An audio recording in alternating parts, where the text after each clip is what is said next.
All right. Opening statement, prosecution. May I proceed? You may. May I please court, opposing counsel? Ladies and gentlemen of the jury, the case you're going to see today is simple. Now, the defense is going to try to prove to you that Lauren Hardy is innocent of her crimes, but Jesse Jones is living evidence of the defendant's guilt. There are several undisputed facts in this case. Lauren Hardy and Jesse Jones first met at the 2016 and 2017 high school orientation. Now, they exchanged phone numbers as well as following each other on several social media applications. They exchanged messages over these platforms for several months, but it was only in late September that these messages started getting aggressive.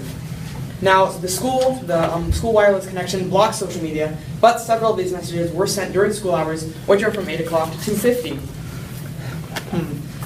School counselor Justine Cook met with Jesse Jones about the problem she was having with Hardy, and Jones said that Lauren Hardy was causing her to not be able to participate fully in school events.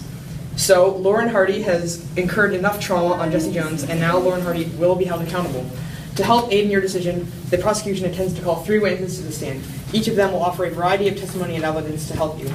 First, the prosecution will call Dr. Gabriel Rodriguez to the stand.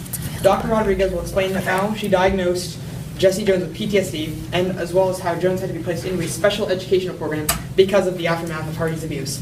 Secondly, the prosecution will call Dr. Frances Jones to the stand. Frances Jones is the mother of Jesse Jones. She will explain the trauma that Jesse endured, as well as the financial hardships and the legal action that was taken against Hardy. Lastly, the prosecution will call Jesse Jones the victim of Hardy's abuse.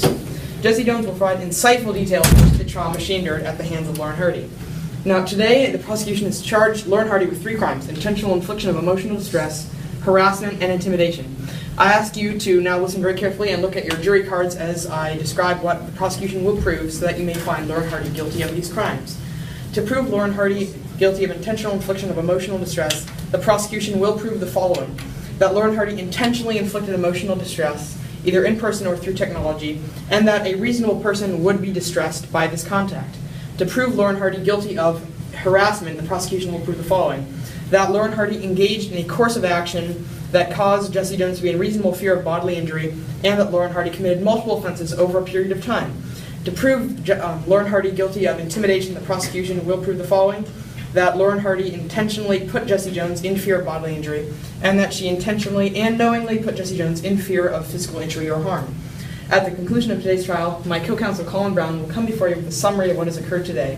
At the conclusion of the statement, I have no doubt in my mind that you'll be confident of Lauren Hardy's guilt and be ready to offer a verdict of guilty on all 3 charges, making her responsible for the terrible emotional trauma inflicted on Jesse Jones. Thank you, Your Honor.